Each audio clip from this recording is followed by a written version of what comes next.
Women's Day celebrations got tenfolds, and a new day was marked in overcoming gender disparity when Colonel Geeta Rana created history by becoming the first woman officer to take over command of an independent field workshop in the eastern Ladakh sector with China. Colonel Rana of Corps of Electronics and Mechanical Engineers took over the position after the army cleared 108 vacancies for women officers for taking command of independent units in the Corps of Engineers, Ordnance, EME and other branches. The move is an upliftment for women officers as many more lists will come out and women will be given command roles.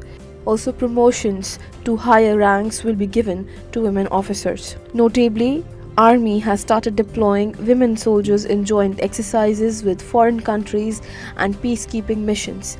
These opportunities for the women officers will give a boost to their careers and take the nation forward.